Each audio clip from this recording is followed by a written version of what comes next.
Welcome. I'm Jenny Gibbs, Executive Director of the IFPDA and the IFPDA Foundation, and this is the third day of our virtual Print Month programs, which culminate with the programming at the IFPDA Print Fair in New York, October 26th to the 29th. Today we have a program celebrating the IFPDA's inaugural partnership with Master Drawings New York, who will be exhibiting at the IFPDA Print Fair with a curated project showcasing drawings for prints. Our program today will be moderated by Allison Wuscher, who heads up strategic planning and programming for Master Drawings and is the founder of the Drawing Foundation, which is the co-presenter of this event. Before I hand the program over to Allison, just a moment on Q&A. We will be taking questions at the end of the program, and you can type them into the Q&A box. And we are also recording this program, so if you do need to leave early and you want to catch the end of the program, it will be posted on the IFPDA YouTube channel in the coming weeks. And with that, I'm very happy to turn it over to my friend Allison.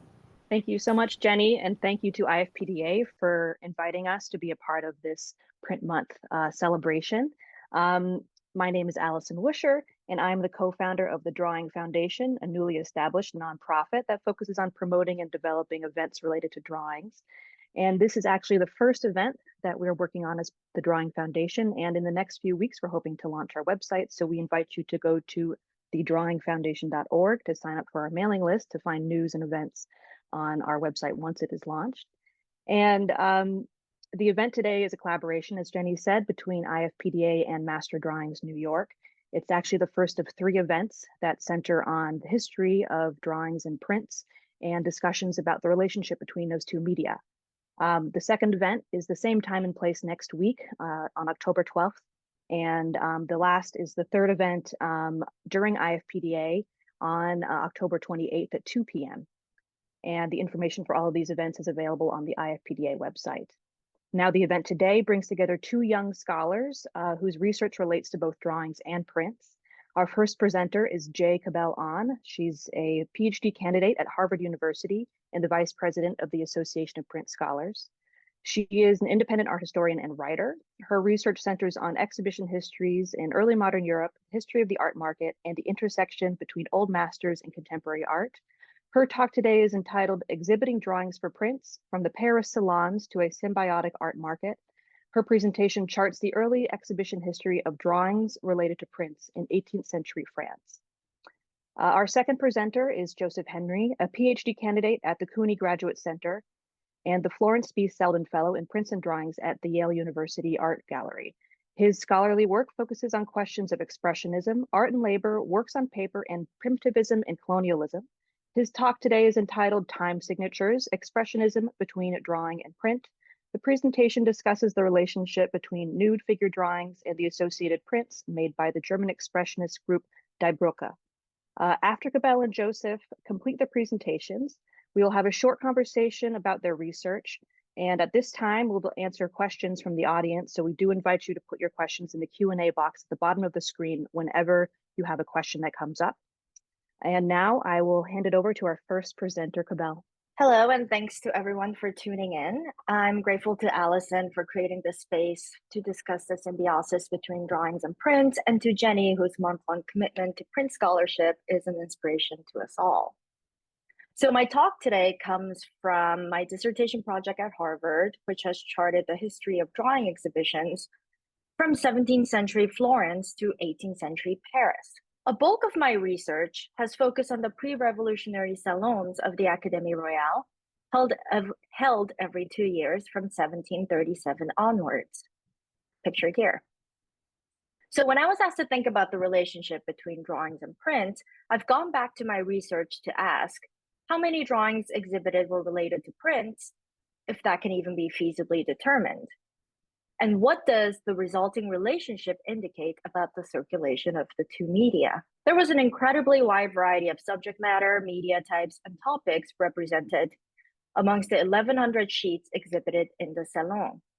I'm showing you here just a small selection of them, from natural history drawings, preparatory sheets for paintings like this Oudry or this Van Loo, drawings by sculptors such as Vasset, Bouchardon, and Pajou, and drawings recording royal events, such as the one by Charles-Nicolas Cauchon down here. However, It is hard to parse out any kind of trends, both in this format or by looking at representations of exhibitions. For instance, in details of Saint-Aubin's many representations of the Salon, drawings and prints are only tentatively outlined, pinned on these tables. Comparing them, it is hard for the viewer to recognize that the number of sheets doubled between these two consecutive salons. To better capture the relationship between prints and drawings in the Salon, I'll take a two-part approach to my talk. First, and stay with me here, I'll share a data-based approach that contributes new understanding to the relationship between the two media. Then, I'll return to specific case studies that examine how the two media sometimes literally overlapped, and by spotlighting how the production and the marketing of the two media were intertwined. And I hope to offer historical precedent to this new partnership between IFPDA and the Drawing Foundation. I never thought I'd be relying on my university statistics seminar 15 years later, but I think we'll all agree that our love of art can take us to some strange places. This chart is the first of its kind as it looks at the number of sheets of drawings exhibited in the Salon from 1737 to 1789. This means that while Salon catalogs are often incomplete and sometimes group 2 or even 24 drawings into one entry, I spent the better part of the last decade going through all of them, as well as secondary sources to count for the number of individual sheets. The top line charts the overall rather volatile increase in the number of drawings exhibited in the Salon. The more stable bottom line shows that the number of artists that exhibited drawings shows the number of artists that exhibited drawings in the Salon. So how do prints fit into this? Turns out these peaks in the top line, that is the total number of sheets in the Salon per year, is directly correlated to artists whose primarily métier was printmaking.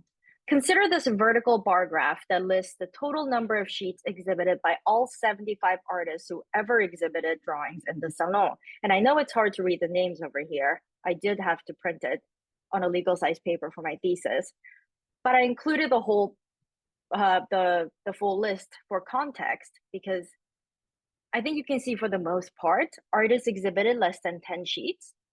And then the two top performers, as it were, colored in yellow, are apparent, very apparent outliers. The left bar is for Charles-Nicolas Cochin, whose drawings were related to book illustrations or engraved at a later date. The right one represents Moreau Lejeune, whose exhibited drawings were nearly all published. And not highlighted, but the third runner-up is Augustin Saint-Aubin, who was also a printmaker. Here. Going back to my combined line graph, if we remove the sheets exhibited by Moreau and Cochin, here, the yellow line, you'll see that the growth in the number of exhibited sheets is rather stable and better correlates the rise in the increase in the number of artists showing drawings. This in turn demonstrates that the outside impact that drawings for prints had in the overall typology of drawings in the Salon. But when we think about drawings for prints, do the media we envision align with the historic reality? Mixing up chart types, this pie chart shows my analysis of drawing media, which shows that for the most part, it was dominated by water-soluble, and for the lack of a better word, colorful media. I will note that this so it's watercolor, gouache, pen and ink with wash, and this mixed media is a category that I had to create, which indicates drawings made with 3 or more combinations of chalks, ink, with watercolor and or gouache that all had to be grouped together for the sake of a large enough sample size. The resulting graph here shows a dominance of water-soluble media, represented here by the purple, blue, and orange, against chalk drawings, occupying just these two right here, and the trois crayon right here. Chalk drawings, to remind us, was the media most emblematic of French artistic pedagogy, best encapsulated by Chardin's comment that the chalk holder is placed in our hands at the age of 7 or 8 years. And here's showing a life drawing class at work. While different combinations of chalks, red, black, and white, were in fashion at different moments in the French Academy, they were central to the production of lowercase academies, a typology of drawing that were largely of male nudes that served as markers of artistic mastery For example, seen in this rather proud self-portrait, and I believe a typology of drawings discussed further by Joseph. However, artists rarely exhibited academies in the Salon, and much less drawings executed solely in chalks. On the one hand, this focus on washed and colored drawings alludes to the ongoing debate and rather unresolved debate between drawing and painting. On the other hand, it echoes the velocity of innovations in color printing methods from 1750 onwards, such as mezzotint and aquatint that were intended to impersonate gouache, watercolor, and wash drawings. A detail of one such print captured here. As printmaking techniques grew to imitate wash and colored ink media, they may have in turn circuitously determined the ideal qualities the public sought in a drawing. And the final chart for you examines the specialization of artists that show drawings in the Salon. And indeed, after painters, the orange section over there, it was engravers or printmakers here in green that show drawings in the Salon. For the latter, that is the engravers and the printmakers, their works often served their own agenda as printmakers. The works often serve their own agenda as printmakers and as direct advertisements of their work. Let's not forget the contemporary acknowledgement of this interrelationship, as the 18th century art dealer François-Charles Julin asserted in 1786 that print, quote, compensate for the inequality of fortunes by satisfying amateurs of every sort, end quote. So let us then turn to what these works actually look like. So here's a sneak preview of two examples I selected that I consider thematic or typological outliers. And as you can see, I'm drawn to finding outliers in the historical record. I'll discuss one project shown by Cochin, our most active artist in the Salon, and a project shown by Charles Duvailly, who was an architect. At the Salon of 1781, Charles Duvailly exhibited architectural projections for a monument to the American Revolution at Port Vende, a small port in the south of France that had been strategically important since the late 17th century. Duvailly was the first practicing architect to join the Academy, and to a degree, this extended public presentation of a single architectural project charts a type of a teachable visual journey, leading the viewer's eye from the exterior to the interior, from a picturesque landscape to architectural details, and thus operated as a kind of a public lesson on ways of seeing required to appreciate architectural drawings. So the images I'm showing on this slide capture the original composition of the drawings that he exhibited, but these two, long story short, are later redrawings by Duvailly a year after the Salon because his patron asked him to swap out a classical temple in the Royal Plaza, seen here, for one that accommodates better circulation of carriages, transformed into this. And these two, if you haven't noticed already, are prints after Duvailly's exhibited drawings. Included here to give a sense of the breadth of projects he exhibited, but also how his drawings nearly immediately circulated as prints. So focusing on the ones that were indeed shown, they're both wash drawings, the most dominant media in the Salon, if you'll remember. The drawing on the left captures a sprawling view of the harbor drawn from the southwest. It also neatly renders the urban layout and in the existing historic and contemporary military structures. At the same time, it adopts the iconography of Italianate vedutes, including this repertoire device in brown ink in the foreground, featuring a windswept tree and a draftsman at work, nodding both to the ongoing genreification of architectural drawings, but also that the sheet was drawn in situ in 1779. The drawing on the right, however, shows the obelisk close up, and if we go to the next one, this composition, like nearly all of Duvailly's drawings of Port Vende, was engraved and etched, aiding the public consumption of his work by creating multiples of what should have been a one-off drawing. In fact, I was delighted to see that this drawing, which was exhibited in the Salon, is on top of an early state of an etching, with his hatch marks mimicking the etched lines or concealing them, and loose lines of wash indicating the gorgeous veins in the marble. And here's another charming little detail. Using etching as a preparatory base for a drawing allowed Duvailly to improvise or likely create different versions of the same composition. But it also ensured that architectural outlines remained legible and precise. It also alludes to the fact that architecture often circulated as prints and not drawings.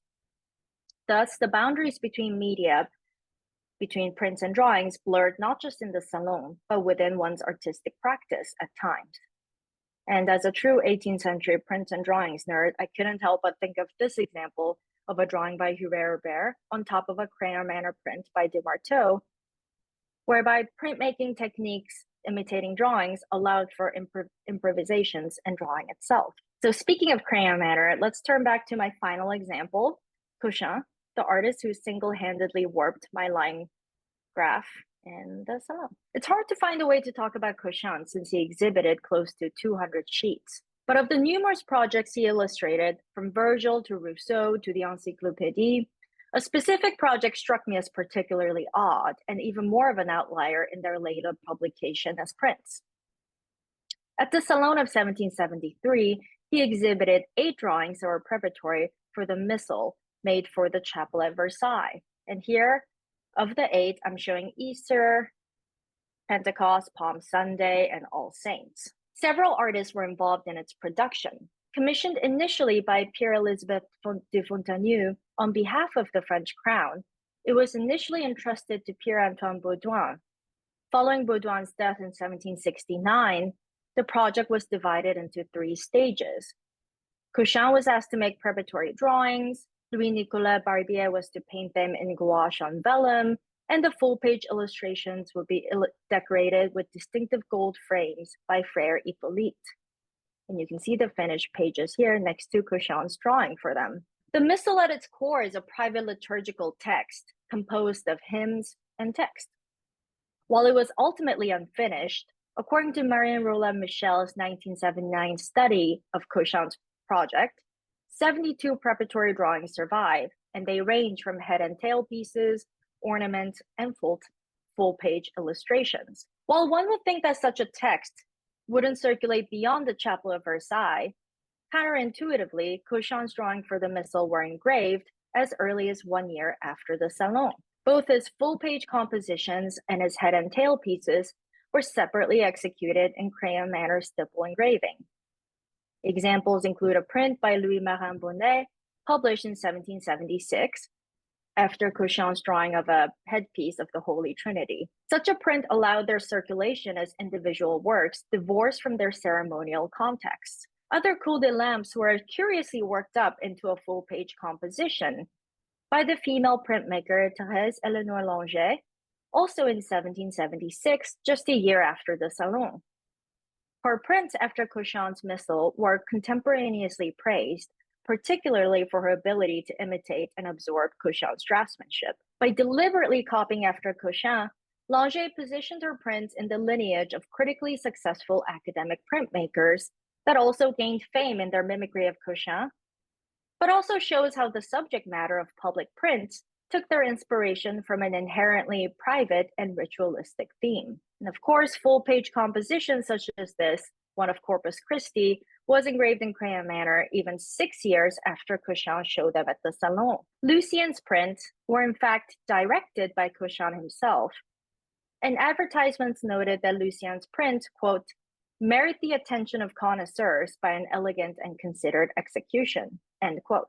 This delayed reproduction of Cauchin's composition, evidently orchestrated by Cauchin 6 years after the initial display, certainly kept the unfinished project in the public consciousness. Ultimately, such prints were part of Cauchin's effort to safeguard his distinct mode of drawing. For Cauchin, outsourcing his drawings to these other printmakers enabled him to circulate his drawings without having his own distinct mode of printmaking intervene in the translation of his draftsmanship. Indeed, public advertisements of both Langeais and Lucien's prints noted that they were, quote, translators of Cauchin's hand, end quote, instead of having their own distinct mode of printmaking. As a byproduct of this, he additionally normalized the public circulation of an intensely private, ritualized iconography which in turn removed these images from its total ceremonial whole and commodified them. Thus, I traded the entwined markets for the two media through a data-driven approach and shared with you two instances where drawings and print literally at times collided in the public salons. Through this, we can begin to revisit the symbiosis of two media and the market for them is dating back some 250 years. So to conclude, I want to talk about a contemporary example where the combination of drawings and prints operates as a subversive act. I'm sharing here a work by the contemporary British artist Barbara Walker. This series, called Vanishing Point, takes inspiration from old masters, but makes visible the compositional invisibility of Black figures within them. I was struck seeing them at the Armory a month ago, and the composition is embossed, you can kind of tell here, and the Black figures drawn in a medium that recalls sanguine brulee. Prints, to a certain extent, begin as subtraction, whether it is removed from a block or corroded by acid, but are brought to life by ink. It seems subversive to me then to pair blind embossing, a printmaking technique made without any ink, with drawing, which is inherently an additive process, as it is a deposit of pigments. In a way, Walker is adding in what history has been blind to, and gestures toward new narrative possibilities gained in combining prints and drawings. That's it for me, and thank you so much for your attention. Hi, everyone. How are you? I think I'm picking up the mantle very directly. Thank you, Cabell, for your talk. I have lots of thoughts. And the first idea, I have a proper presentation, but the first idea I have is that it seems what drawing can do is modify an extant model, if print is that model. And maybe we'll keep that idea alive, but I'll share my screen now. I hope everybody can see and hear me. Thank you for having me. I fell into the orbit of joining the IFPDA only last year, and so it's a really nice full circle to come be doing a program. There's lots of former and current mentors on the line, so to speak, which is really exciting, but also means I have a panel of experts listening. And so I'm eager to hear everyone's input, their questions, and so forth, and have discussion after. So I will go right into it. We find ourselves in a studio environment. 5 men assemble with their drawing implements before them. Hands are raised to easels, pens are set to paper, gas lamps burn above. Their object of contemplation remains past the left edge of the sheet. We don't see it. Drawing and looking are the image's primary activities. But this is a curious moment in the course of inscription. Not a mark appears on the blank supports in front of these draftsmen. Drawing is nowhere in the sheet, yet it is everywhere, even if negatively. This artwork is a woodcut print from 1905 by Carl Schmidt-Rottluff, a young member of Die Brücke, or The Bridge, a collective of German Expressionists who had just joined together that year.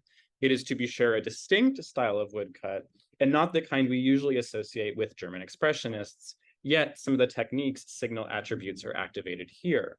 Pockets of matte black ink that course through the sheet like long breaths, a polarized economy of shadows and highlighting, a fluidity of contour that at times stiffens into the cracked lines caused by the woodcut, gouge, or knife. But as a print depicting a drawing set in a studio, Schmidt-Rottluff's work demands a considerations of how these two media converse. How do they differ or approximate each other in their forms and figurations? How do they engage terms of visibility? One moment, there we go. One moment here stands out to me in particular. At the bottom left, we see the artist's hand set the stylus onto the sheet. No mark is shown, but at this specific moment, this point of not yet registration, we might imagine how the representational hand that draws is created by the actual hand that cuts, inks, and presses. Moreover, what does it mean to show the blank support of drawing here? This open page, the space that is yet to be activated, is of course materialized through the shearing of the plate, the woodblock matrix. These motifs between drawing and print in the studio are temporal hinges between that form that is already completed and that which has yet to emerge. So these kind of pockets of these easels and these sheets that circulate around this print. We often, we often understand German Expressionism as a movement that is all about feeling. The artist would distort form, warp perspective, exaggerate materiality, and summon imagery of the Arcadian and the primitivized to convey the subject's affective plenum.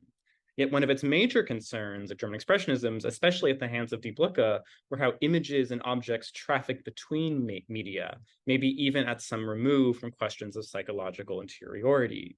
Such remediation occurred not just between print and drawing, we'll get back to this comparison, but between print and painting. There's another example between print and painting, between sculpture and painting, between sculpture and drawing, and to some extent between print and print. Media could be porous for Die Brücke. I want to show these really briefly. Print is also the vehicle for publicity or distribution. So I'm showing here two instances in when one member of Die Brücke is translating another member's work into a different medium. So one is an internal one. In this portfolio from 1909, we have Kirchner translating Schmidt-Rottluff's woodcuts, or rather paintings into woodcuts. On the right, Kirchner is doing a Gauguin painting into a woodcut, which is a poster for an exhibition at the Galerie Arnold you see there. Yet this moment back in 1905 would be an especially formative one for this dynamic, in part because it was Die Brücke's founding year. The group's first members, Schmidt-Rottluff, Erich Heckel, Ernst Ludwig Kirchner, and Fritz Bleyl, had met primarily through classes at the Technische Hochschule, the technical college in Dresden, studying architecture. They found themselves in this early moment isolated from the typical institutions of legitimization, whether the fine arts school in Dresden, right, so they go to architecture school, not art school, whether the city's local artists associations, the hottest galleries, so to speak, or even successionist groups elsewhere in Germany, like in Munich. Their collective activities thus veered, I'd say, between two modalities in this year, those that could cultivate publicity and a collector base, and those that exercised a cohesive counter gesture to establishment practice. So they're both trying to cultivate an audience while explore, let's say, their avant-garde bona fides at the same time. For example, in these years of 1905-6, they participated in dozens of touring graphics groups across the nation while experimenting with a new life drawing practice in their studios. Such projects, of course, intertwined and would eventually merge at their arguable peak around 1910. It is the interaction between these two endeavors, the touring graphics and the experimental life drawing, that will occupy most of my presentation today. Pardon that truck if that's too loud in the back. In so doing, I want to generate thinking not just about the interrelations of prints and drawings, but as we will see, about the interactions of production and temporality in the image itself. And I kind of, at one point, wanted to open this talk or this set of materials into a kind of political economy of Germany industrialization. I'll gesture at it today, but I took it out for the sake of time, but I'm happy to answer questions about it later. First, these touring graphic shows. It was in this context that Die Brücke actually showed for the first time ever at a private gallery, the Kunsthalle Bayer und Sohn in Leipzig. The business seems to have been what might one call a mid-market establishment in the German art scene. It only occasionally garnered reviews, but as evinced in the poster I'm showing here, it still could attract artists like Emil Oleg, an important practitioner of fin de siècle print and an active force in the absorption of 19th century Japanese art by figures in Germany. Leipzig, of course, had been historically an important place for book arts too, and had a Kunstgewerbeschule and a kind of culture of print. The immediate connection between Die Brücke and Bayer und Sohn is unclear. It might have been through this theologian, someone named Paul Holstein, who was a family member of Schmidt-Rottluff. But in any case, Die Brücke circulated their art for the first time here in various guises, sometimes works on paper, sometimes also with painting, with dizzying speed following this presentation in Leipzig, from the Kunstausstellung Katharinenhof in Frankfurt, to the Kunstsalon Friedrich Cohen in Bonn, to the Kunstsalon Wilhelm Werner in Göttingen, and so on. It was an exhibition strategy that Die Brücke would continue throughout their careers, ultimately accomplishing hundreds of presentations by the time of the group's dissolution around 1913. It's tricky to identify what was actually shown in these settings. Virtually none of these events occasioned catalogs, and Die Brücke would swap works in and out of these rotations in response to their exhibitions back in Dresden. Yet the few reviews that remain signal the kind of work that would have been shown, mostly a neo-divisionist painting style that enraptured Die Brücke in these years, and more germane for us today, a woodcut practice functionally based on the work of Félix Valentin. Valentin suffused modernist print practice of the fin de siècle, and perhaps should be seen as the counter-model of the tradition formed by Gauguin and Munch, for example. Die Brücke would have encountered him primarily through reproduction in art magazines, including an 1898 monograph by Julius Meyer-Gräfe, probably the most important German critic of modern art in those years. But Valentin's prints were also possibly seen in person in Munich, where Kirchner spent a school semester on exchange between 1903-4 and in the Kupferstieg cabinet in Dresden, where Valentin was acquired in the late 1890s and what was at that point was one of the most progressive print collections in Germany. Critics, however, were unsparing in their assessment of Die Brücke's debut, so to speak, or rather their debt to the Swiss figurehead. One Dr. S, so that's his, I guess, nom de plume, in the progressive Leipziger Volkszeitung writes, we want to lift up these very young people, he writes, for whom Valentin and the Japanese have been such artistic godfathers, lift them out of their not quite clean diapers, end quote. Indeed, the trademarks of Valentin's practice, matte black, flexuous contours, clarified modeling, and in these pictures, a languid bourgeois interior mark much of Die Brücke's print from around, especially woodcuts from around 1905-6. Notice too, in all of this repertoire, the female nude is the central motif. So I will kind of keep my discussion of Valentin print a bit curtailed for today, in part because I think there's a familiarity with this material, but I'm happy to talk about it more.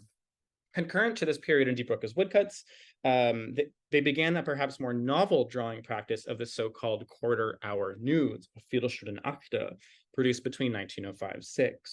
In these works, Die Brücke limited themselves to 15-minute increments to produce life drawings. By working so quickly at this pace, Die Brücke could theoretically generate an authentic expressivity, or so the literature holds. One commentator writes, quote, the procedure trained the artists to move closer towards their goal of spontaneously recreating visual experience with the maximum vitality, end quote. Some statements by the artist support such a claim. In later recollections, Kirchner would write of a, quote, conscious disruption of the traditional method of studies from the nude, end quote. Die Brücke's early drawings, he notes, quote, gave rise to the collective feeling of taking from life the impulse to create and to subordinate oneself to experience.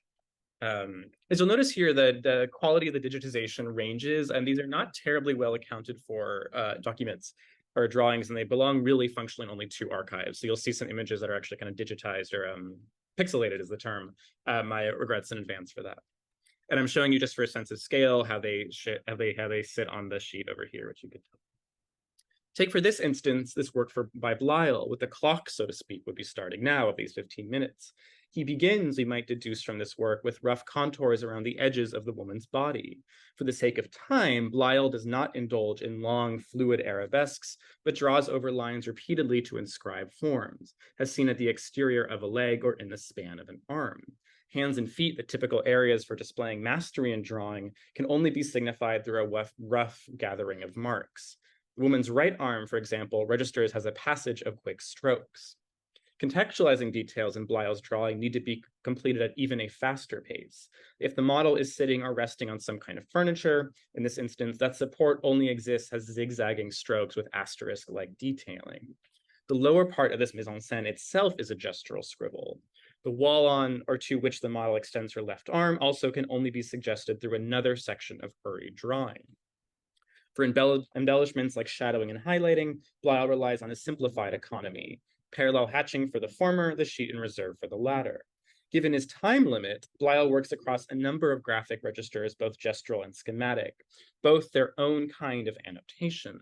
Drawing in this one sheet as such even becomes a concern. Notice the woman's left hand reaching towards the scrawling that describes the wall, as if she herself is employing pencil on the sheet. Lyle's memoirs in the late 1940s have proven to be the most detailed source for the quarter-hour nudes. He describes how he and his fellow architecture students, quote, met once a week regularly, first at Kirchner's. The desire to draw from the living model was realized and immediately carried out, not in the conventional academic manner, but as a Viertelstundenakte. And so here is one scene of this kind of free-flowing and, from what you understand, kind of convivial social gathering, and also an erotic setting as well, eroticized setting. So we're seeing one of these artists talking to a model, this naked model on the sofa from around the same year. I also want to point out, too, that this is very much in tandem with their otherwise conventional academic training that they're having in architecture school. So on the left, I'm showing you an earlier nude study that you can see the stamp at the lower bottom. This is like officially homework, basically, or something submitted for a class. And on the right, I'm showing a reproduction by one of their architecture professors, someone named Karl Weichert, and the kind of modeling that he's doing. An important distinction that I hope will come out today is also they're learning life drawing by way of architecture, not by fine art. And so something that this project or my dissertation is tracking is how does that exactly ramify? And I'm open to suggestions. And indeed, as I mentioned, for Die Brücke, these evenings were often presented as a rejection or alternative to the life drawing taught in architecture schools. The early gatherings, we'll go back here, were at Kirchner's apartment, most likely at Lindenaustrasse 25 in Dresden. Before, as Blyle reports, Kirchner's landlords lost patience with their convivial gatherings. The drawing sessions then moved to Bleil's place at Brücke Wiese 1. These are all addresses in Dresden. Bleil describes the actual life drawing as such, and I have the German up here. Quote, with real enthusiasm, we worked for an hour, probably even longer, and many a successful nude and movement study were rattled off, even worked out, hingelegt, ja hingehauen, of which I still have a number. In order to pump out and reap a really rich harvest of drawings, position, the model's position, was often changed at the halftime of the quarter hour. We were possessed by a downright marvelous working frenzy, an Arbeitswut, and a sense of overproduction, where the studio becoming a space of exaggerated production is one thing I want to keep moving or have a discussion moving forward. Like here, given the ambit of today's Zoom session, I only have time to contextualize the works briefly. The notion of fast drawing, of course, extends back to early modern claims of sprezzatura and primi pensieri in the act of sketching, while 19th century precedents certainly existed in the work of Manet, Toulouse-Lautrec, and other artists. For the notion of timed drawing, the Expressionists could have encountered Esther Wood, an art critic, her report in Studio, the British journal that Bleil and Brücke read avidly in these years. They're reading here a report on the, quote, ordinary time studies of the Liverpool School by Gilbert Rogers, quote, admirable examples of such sound and vital draftsmanship, end quote. This last example, however, this one here, indicates how yet academic time drawing could be. Rogers' nudes demonstrate far more careful attention to modeling in the articulation of musculature, folds of the skin, and precise light effects. So I think I'm trying to track is there's no necessary relationship between speed and brevity or the schematization. I'll get back to this problem earlier. Kirchner might have also picked up on the idea of time drawing during that winter semester spent in Munich. There, among other groups, Kirchner would have encountered the practices of the Phalanx School centered around Kandinsky, who organized drawing sessions timed to 20 minutes. Carl Palma, a Swedish member of this cohort, labeled such works, quote, evening croquis with four poses every 20 minutes, referring to a realist 19th century French tradition of capturing everyday movements. During his Munich sojourn, Kirchner also attended the experimental school of the Lehr- und Versuchsatelier für angewandte und freie Kunst, also known as the Debschitz School. There, he would have come across the artist Hermann Obrist, who in his drawing practice and pedagogy stressed the anti-mimetic capacity of form. The point of articulating line was to generate affect, something that came, quote, inwardly from the nature and soul of a creative spirit. As Zeynep Çelik-Alexander has influentially shown, Obrist was a vitalized understanding of drawing, or by every stroke was endowed with feeling here. Yet for the artists in Dresden, this vitalized sense of drawing would have become most clear in their exposure to works on paper by Auguste Rodin, who seemed to be everywhere in Germany at this time. Brücke would have read, for example, Emil Heilbuth's review of the Berlin Succession exhibition where Rodin showed, where they also would have seen what was probably the first reproduction of Rodin for German audiences, in this case, these watercolors. Moreover, in 1904, Brücke had ample opportunities to see Rodin's drawing in Dresden and in nearby Weimar, when Harry Kraft Kessler organized a retrospective at the Museum für Kunst und Kunstgewerbe, newly under his directorship. Any reception of Rodin would have been prepared by Brücke's 1903 monograph on the artist, which Brücke certainly read. Brücke wrote how Rodin's forms were, quote, enclosed in the melody of a single vibrating outline. They, quote, contain the ultimate expression of a long, uninterrupted experience. As Heinz Spielmein has argued, the quarter-hour nudes thus remain a somewhat unverifiable corpus. It is, of course, impossible to prove that the 15-minute intervals were strictly observed, or that the drawings were never touched up or modified following their execution. For a drawing such as this one, whose title indicates an unfinished nude, was such incompletion a function of time running out? How did Bleil or other artists select their representational priorities given then temporal constraints?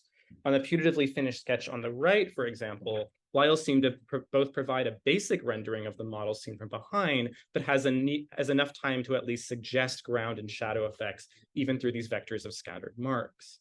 Moreover, while Kirchner claimed to have participated, even invented the premise of the Viertelstundenakte, the only works we have from the sessions directly are from Bleil, split between private collections, the Brücke Museum in Berlin, and the Kunstsammlung in Zwickau. We'll see an example by Haeckel that may or may not fit into this category as well. It is in any case, according to scholarship, these drawings that we see in media res, in prints such as Schmidt-Rottluff's, with which I opened. In this scenography, for example, the men on the right draw the figures such as that one on the left. There is perhaps even a performativity to this interaction, and no doubt a gendered one. The draftsman sketches the model, she changes position, and the process continues anew. A seriality emerges, the one sketch after another. The time of drawing matches the duration of the pose, hence the volume of which Blyle spoke in this quasi-assembly line of drawing production. What would it mean, however, to extend that temporality to then, of course, the print, so back onto that print? To be sure, this was a kind of print that was not pressed in large editions. By all accounts, woodcut production in these early Brücke years was casual, even DIY, so to speak. Haeckel, for example, records anecdotes of hauling broken wooden furniture off the street to then cut into matrices.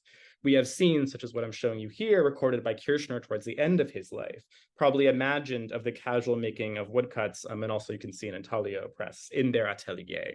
So the woodcuts are not these large editions, but there's still this seriality, right? These are woodcuts that are still being produced in editions, and I wonder if that syncs or matches up with the repetition of that drawing, this image production. A comparison, and again, this is from 1905, and it's sometimes considered a Viertelstundenakte. We'll go with it for today. Yet a comparison of these works by Haeckel prompts a general consideration of what happens to drawing once it undergoes translation into print. In most cases, perhaps, this kind of relationship would have been one of the preparatory study to the final impression. But this example, you'll notice, has a 2-year delay, implying that Haeckel revisited an extant drawing for a later woodcut. The woman's face undergoes repetition. She is multiplied into the edition, but she's also distantiated. That direct touch of pencil to paper becomes the second-order mark-making of gouge to plate to sheet. This is one irony of the Expressionist woodcut in particular, is often received historically as the ultimate symbol of indexical affect and the artist's feeling. Of course, it is inherently mediated by Print's medial operations, as someone like Jennifer Roberts was argued for us. And in this comparison, notice the transfer of texture and incident to the background in the print, as was appropriate for that 1907 style. That rough ligneous style is for sure the trademark Expressionist woodcut.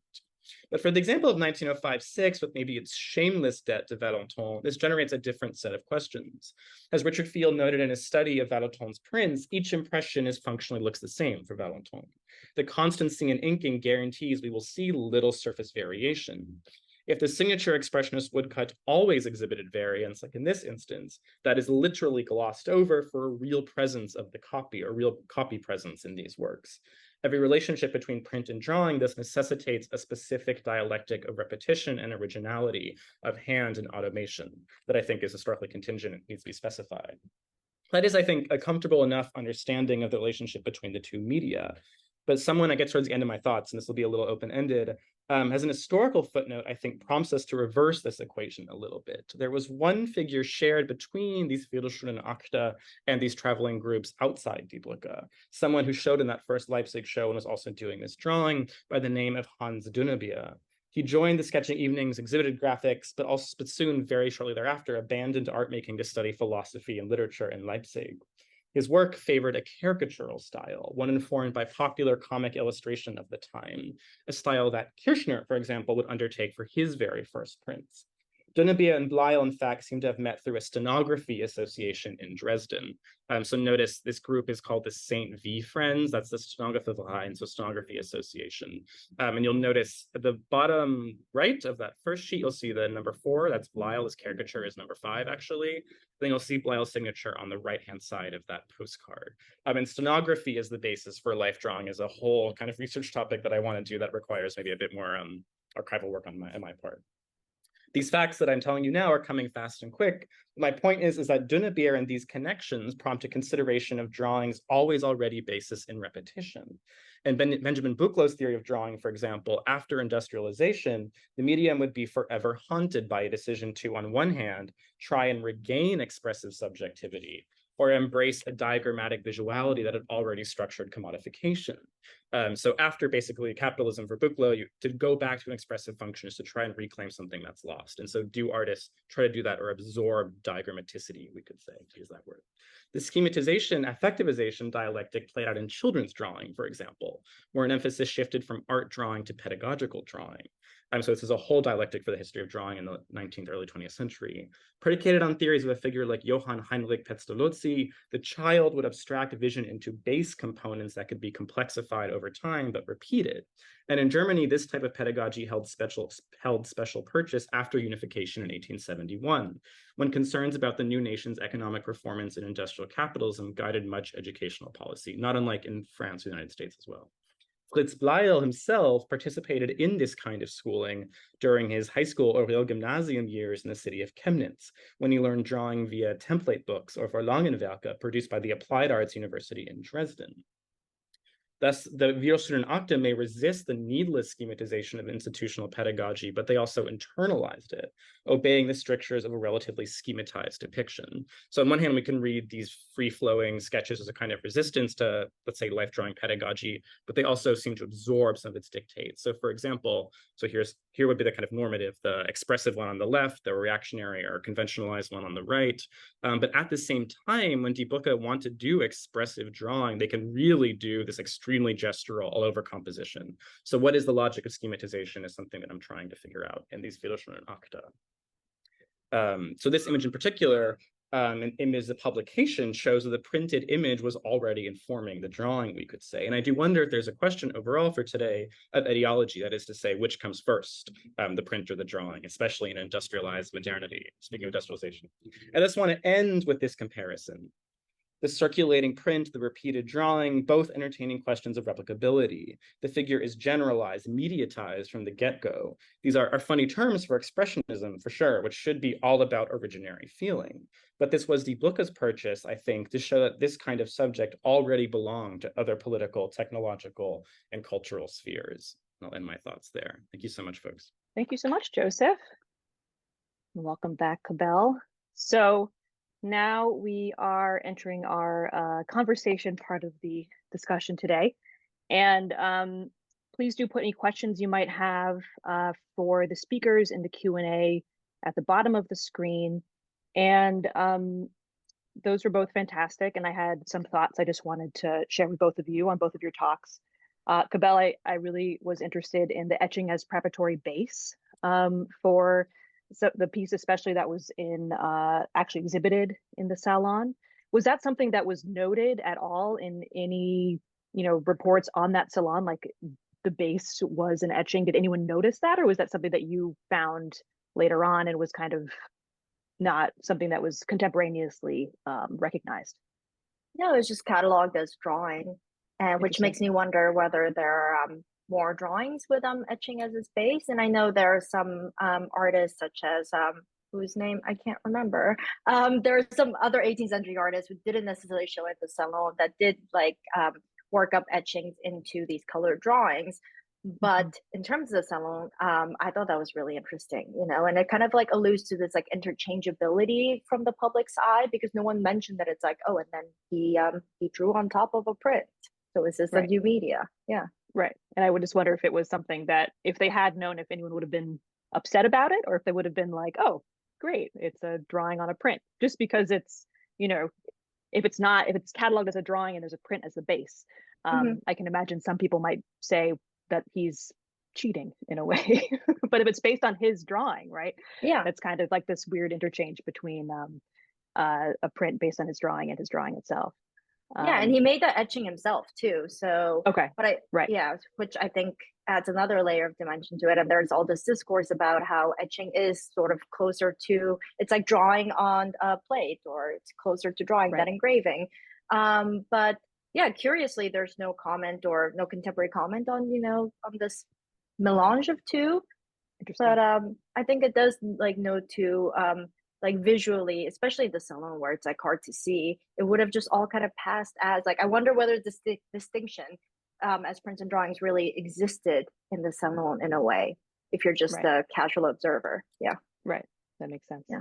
Interesting. Cool. And I like the addition of the Barbara Walker. I thought that was a nice bringing it to the contemporary side of things. I thought that was a great, I love her work. Yeah. A great ad.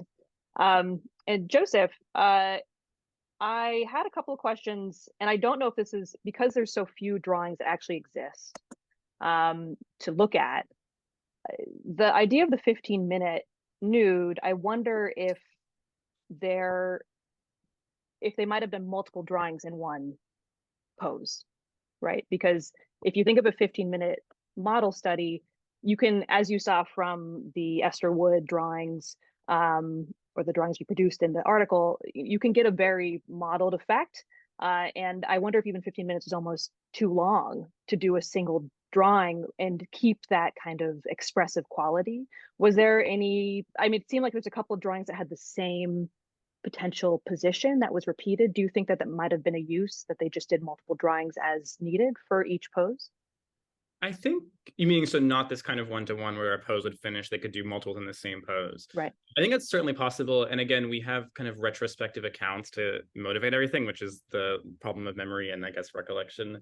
Because I think the point is a good one about the 15 minutes is enough time, so to speak, to do a good drawing in basic terms. Good drawing. And I think it's actually, I think it matters that the language is not, 15 Minuten, it's quarter hour. So I think this is actually a term, like a kind of termed phrase to indicate these are being done really quickly. Right. I think you're right. I mean, again, there's this kind of contrast that I think is interesting, even if it's fake or rhetorical, which is this regimented 15 minutes, and then these understandings of these evenings as being chatty, social, eroticized, heterosexual, where I can't imagine them like all turning on their pens at the exact same time. You know what I mean? So there is this tension between discipline and freedom, between regularity and, let's say, differentiation, which of course is the question about print and drawing as well. And so I think that's the point. So to answer your question, like, it's certainly plausible. And I think we should take a lot of this almost as a thought experiment. Like, what if these drawings were actually super fast? And what if they really believed that? But I think something I'm starting to think through, maybe even a theoretical register, is that, like, to get around this question where drawing is the originary to print's multiplication or something, where like drawing is originary and authorial, because it is, it's immediate operation of pencil and page, and print is the over-mediated one. I think what I was trying to show, and maybe then this is a bit schematic, ironically, for today, is that drawing is always already mediated by different image repertoire or by different operations. At least I would say in the 19th century moving forward. I wouldn't want to push that. And I would love to hear, Cabell, what you think about that historical schema if it applies to the 18th century, for example. But that's a question. Yeah. I wonder, do you see those, how would you historicize, I guess, that claim? The claim that drawing was always sort of mediated by different factors? Well, yeah, I mean, like in the academy, so many of poses were mediated by classical sculptures, which you also sort of like nodded to this interchangeability in media. And I think it's hard because there's a tension between drawing as a medium that comes innately from like one's imagination, but you have to train it to get it there. And I think the question that I had in return for you is, I saw that most of the nudes that you showed were executed in charcoal or chalks. Is that right? Not always. Sometimes, basically. So I think the FSAs, as I call them, Viertelstundenakte, I think are primarily pencil and paper, but there are chalk versions of that, and I think are charcoal. I think part of that is the looseness of this term. Like, I think a lot of scholarship was like, oh, this also looks brushy and was in 1905, therefore let's consider it a Viertelstundenakte.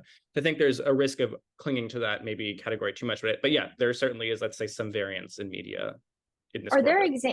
Are there examples where they actually use like oil paint or wash to like execute media? Because I'm like interested in this idea of speed that's inherent in certain drawing media. It's like some are slower and some are faster. That is a great point. It's actually a point that during your talk that I wrote down, is that I don't think you ever see an expressionist drawing with wash by Brücke, for that matter. It's that kind of tonality is not something they're after. In their drawing, at least. Ironically, they will often do it as monoprints, so they will then go on watercolor over a woodcut, for example, and that's a little later. It's in the teens, and Kirchner will do it well into this, what's called the Swiss period, this late period. But in this early drawing, wash is not an instrument they're interested in. And I do wonder if, again, I need to do more research, and I've been doing research into architectural pedagogy, but I feel like that would not have been a medium you would have needed for architectural study. I think there is an extant portfolio, what amounts to Kirchner's kind of like thesis submission, and that's more elaborated, that's more finished, it's polished in these pedagogical standards. But I wonder if architectural drawing is not, it doesn't have room for that tonality, it doesn't emphasize it, I would say. And Cabell, I know you had a couple of questions prepared. Did you want to ask Joseph a few questions? Well, I think that was one of the questions. That was one of them, yeah. That was one of them, but I did have another one. Oh, no, go ahead. was going to say, it's interesting that I think, we didn't plan our content of our talks together, but it's interesting that architecture was one thing that could unify print and drawing. Or it's like, I think of the designs that you showed towards the end of your talk, where an architectural rendering necessitates or encourages the use of both media to do different things. I mentioned the example where someone modified it right based on the carriages and needed more space so they could modify that correctly. And on one hand, this is the rhetoric of architecture being the father or mother of all the arts, and that is an open category, at least in the German context. This term starts getting used of Raumkunst, of spatial art, we would see it as a kind of Gesamtkunstwerk, but that architectural or environmental production can somehow unify every art beneath it. And so I wonder if architecture is a privileged site to think about this intermediality between drawings and prints in a way that I hadn't thought about before having these papers today. Yeah, and I think, I mean, just at a practical level, like the only way you can show architecture is through drawings and prints, and sometimes models, but models don't often circulate as well. So and because there are so many, like you often have to like adjust things according to client's demands. So it lends itself really easy to print. So you can like keep printing them and then like adjusting them as you go along. But shifting back to figure drawings, if for architecture prints, they sort of circulated within these treatises or books that were like more regionally focused. In your during the period of your study, the prints that you showed of figures, like what was the circulation of that, and what was the market for, or like what was the market for them? Yeah. In a way. And there is one. It was a super small detail, but if you'll notice it's a flying slide, but it mentioned that gallery. There's that bottom of that gallery announcement. It says they also do reproductions, or it says, I think in German, it says like prints also. So there's a certain commercialization of print, and there is this, what's known to be this German renaissance of the print portfolio as a distinct kind of apparatus for print. I think that never goes away in Germany. I mean, I think the example of Paris as the kind of center for that commercial, I think is still operative. Berlin will eventually have these galleries that start really publishing portfolios, especially in the interwar period in Berlin. But the woodcut is a funny integer within that, because it's part of this woodcut revival, of which Valentin belongs. And I feel like it's in a funny moment where, let's say in the 1880s, 90s, it's beholden to a kind of British book arts example. William Nicholson is someone who comes to mind. The Pizarro son, is that Lucian, whatever the son's, yeah, the son is Lucian, the Camille is the father.